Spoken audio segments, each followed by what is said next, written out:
To my pastor, to the shepherd of this house, and to his first lady, I say thank you.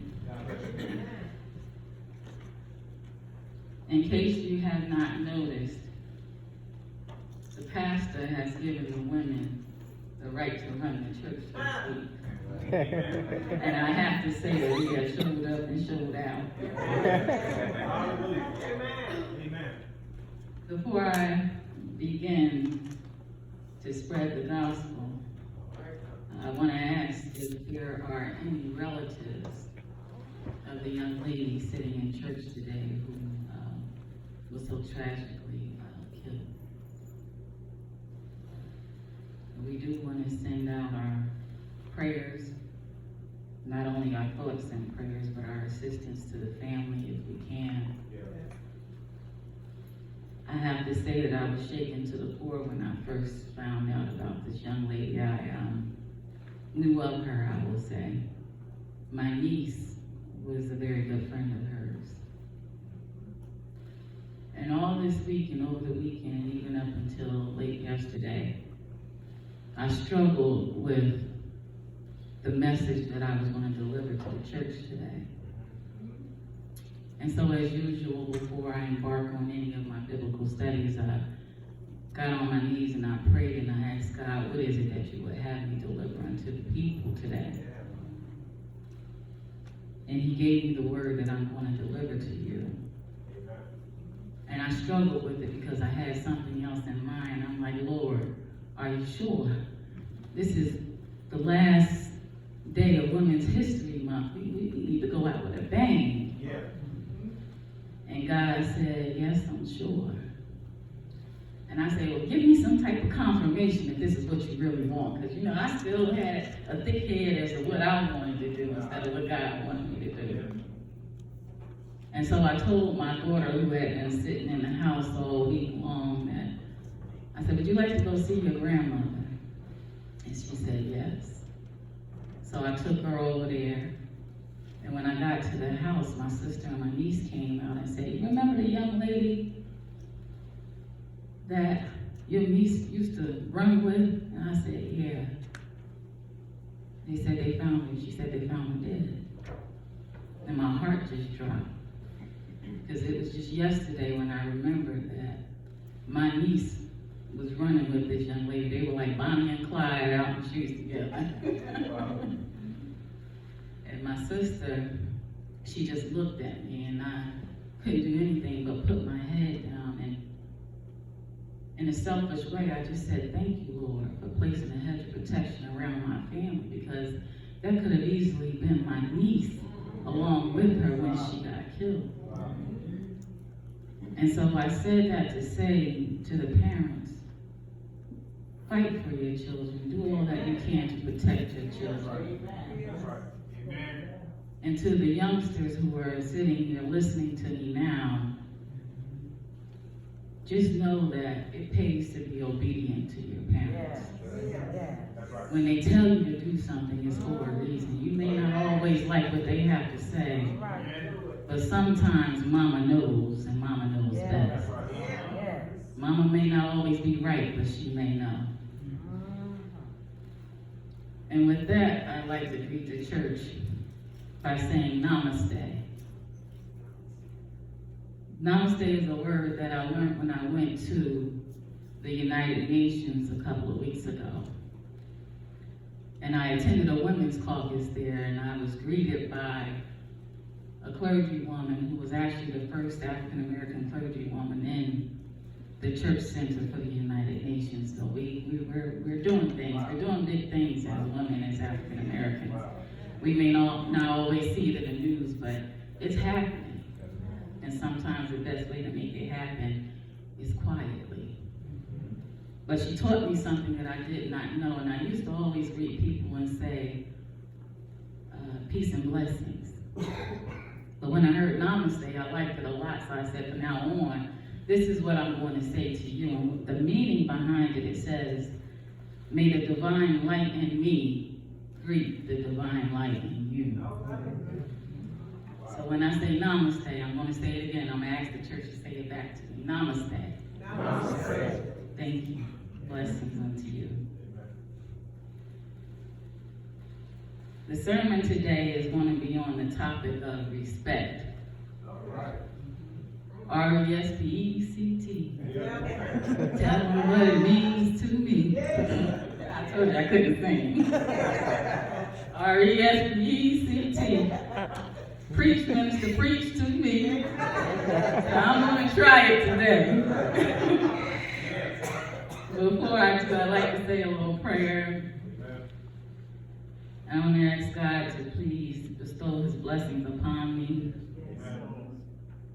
Mend my heart, regulate my mind, and touch my tongue so that I may deliver only the words that you have given unto me for the ears of your people. Yes, God. May what I deliver unto them and the message that I give be received in the same manner that you intend for it to be received. In the name of Jesus, I pray, amen. Amen. All right, so today, I want to ask you guys to take some notes because when I said that I was going to preach on respect, there's a meaning behind each letter in the word. R is for the religion. E is establishes. S is sin. P is people and purpose. E is expectation. C is for the covenant. And T is for tolerance. All right. I want you to keep that acronym in the back of your mind as I move through the words that God has given me because it all comes together. Amen. And hopefully you will understand what it is that I am trying to teach you today. In order to highlight the importance of women, I like to remind people that although it was God who created us all, it is woman who gave birth to the nation. So it is important to show respect to the woman at all times, even when you think she may be wrong. All right. The Bible teaches us, young people, to honor thy mother and thy father, and thy days will be long. Amen. Yes. Today I'm going to start off, and you can turn your Bibles to Genesis chapter 27.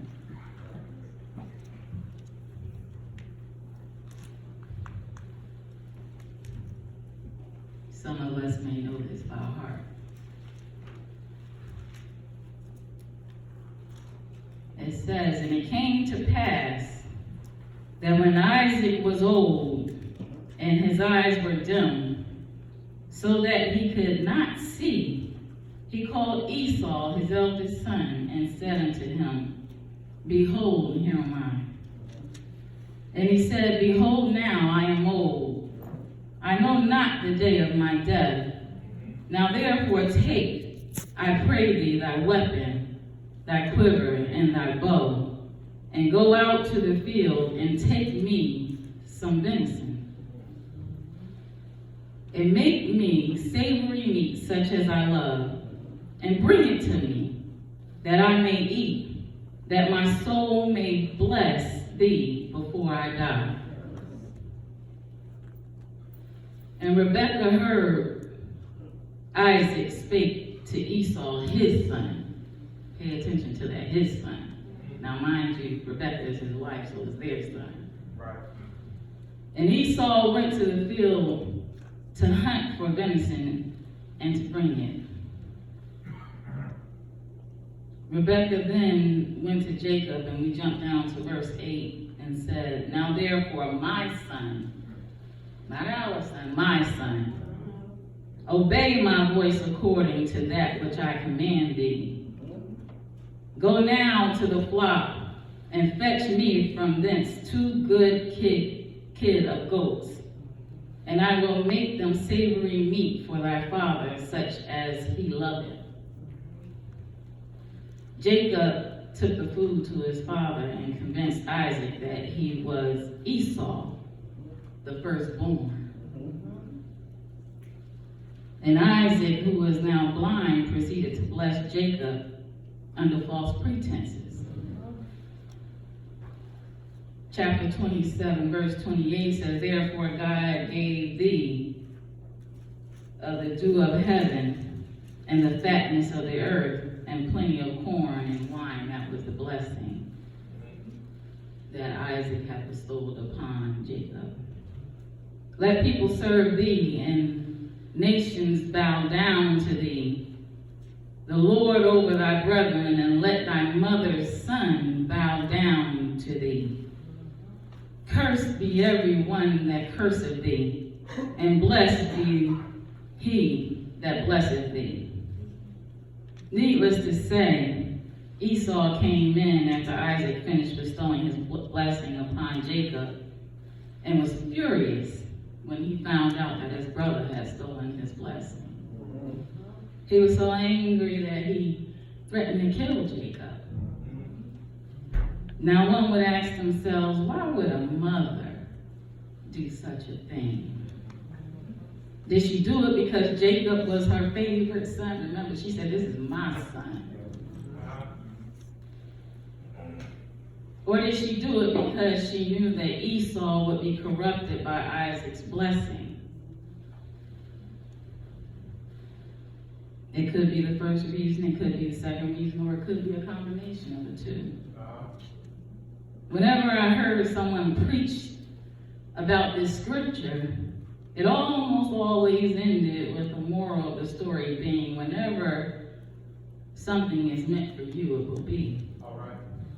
No one will ever be able to truly benefit from something that was meant for you. That is the lesson, and it is the lesson of the Bible story. But there's another dynamic here that we need to investigate.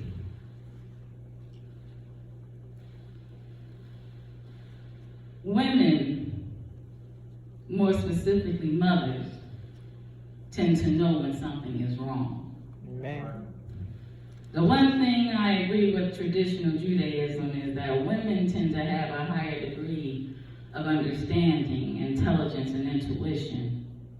According to ancient commentary on Hebrew scriptures, Rebekah kind of knew early on that one of the twins would be more grounded in faith and religious studies than the other, while the other would engage in idolatry.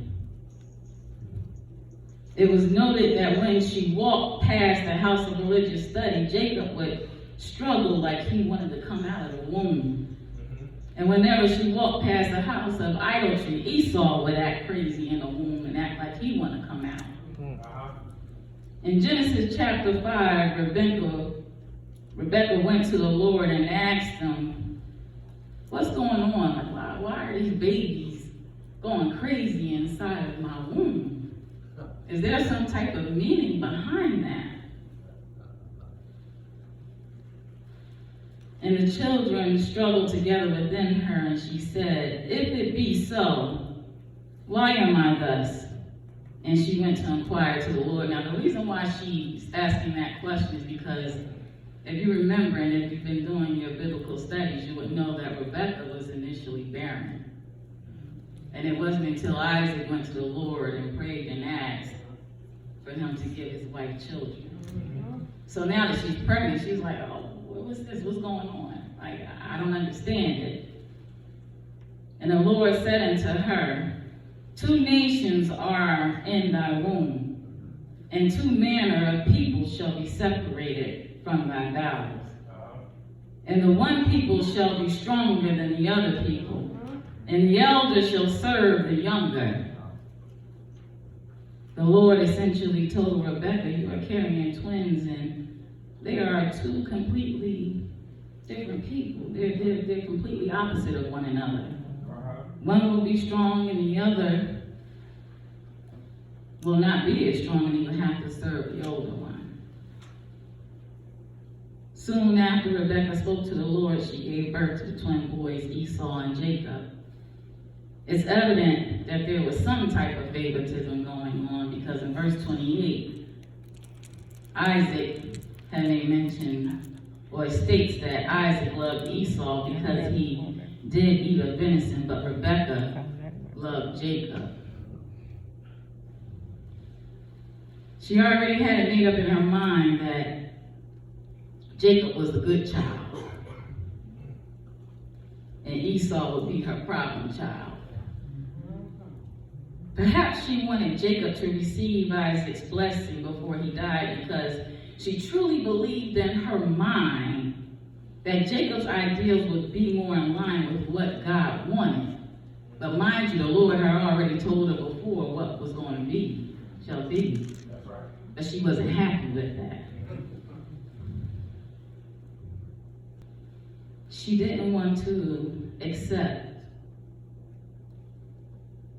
that somebody like Esau, who she didn't really claim to be her son, that was Isaac's son, had already proven himself to be an idol worshiper, so she didn't think he was worthy, even though the Lord told him he would be. However, Esau was in a stronger position to receive Isaac's anointing because he was the firstborn, and mothers have a tendency to want to help the weakest child. Trust me, I know I'm the middle baby. So Rebekah did what a lot of mothers do for the youngest child who may need more of a boost in life. She helped Jacob get what she thought he should have.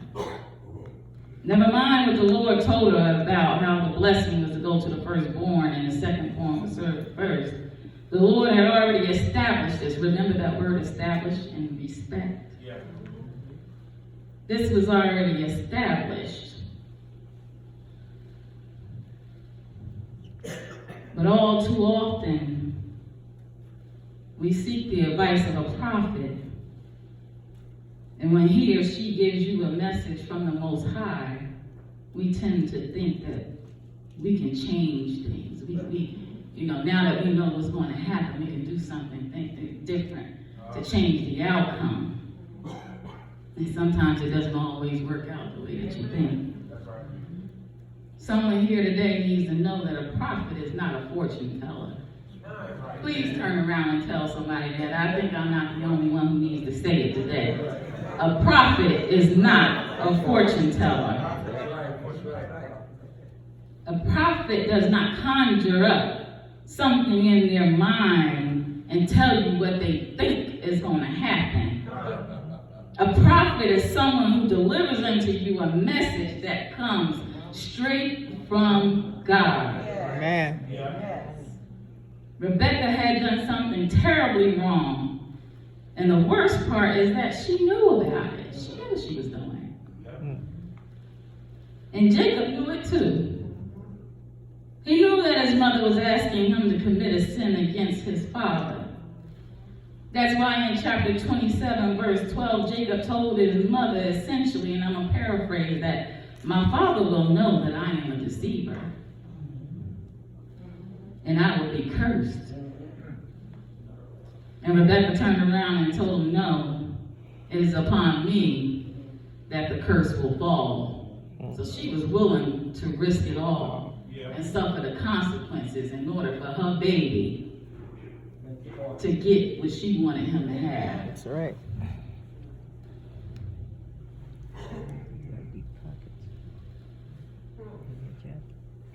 In spite of it all, Jacob respected his mother's wishes. And he went to do what his mother told him to do. And quite naturally, this caused Esau to have a lot of resentment and hatred towards his brother. Ultimately, Jacob had to go live with his mother's brother because Esau wanted to kill him. So did she really get what she wanted? She didn't see her baby for 20 years. Matter of fact, I have to go back and check the scriptures. She might have not even been alive when he returned back home. But either way, it was Rebekah who broke the covenant that she had with the Lord. So that let us see and respect, again, covenant. It is a contract, it is an agreement that you make with God. Yeah. And when you break your agreement and he keeps his word, the consequences are dire. Amen. Ultimately, Jacob had to go live with his mother's brother in order to keep Esau from killing him. However, he returned to his homeland with his family after 20 years had passed, bearing gifts in an effort to make peace with his brother. It all ended up working out in the end for the greater good. And Esau did something surprising to Jacob when he came back home. He greeted him with love. He hugged his brother. He kissed him. He missed him. He knew that it was his mother who drove a wedge between him and his brother. And he instantly forgave him. So in the end, Esau did prove himself to be the true leader that the Lord said that he would be. Amen. Turn around and tell someone, I am who God says I am. And there's nothing anybody can do to change that. Nothing anybody can change that. Amen. For the women, the message for you today is, you should know your power. All right. As a mother and as a woman, we carry a whole lot of power, especially over men. We have to be careful in how we use that power. We are naturally nurturers of those who walk this land. Our duty is to carry out the plan that was established by God. I'll say that again. I don't think too many people heard me. Some of y'all are going to sleep. Sorry, I'm not the one to shout and run across this pulpit. But I'm just here to deliver the word that God has given to me. Our duty as women and as mothers is to carry out the plan that God had established for us. There's a certain expectation, expectation that we can only carry out if we have faith, patience, and tolerance. All right. That is the purpose of religion. It is to help you build faith, patience, and tolerance. And once you have mastered all of those things, you will achieve peace. And you will automatically develop the type of love that God wants you to have for him and his people. And that is an agape love. This is the word of God for the people of God.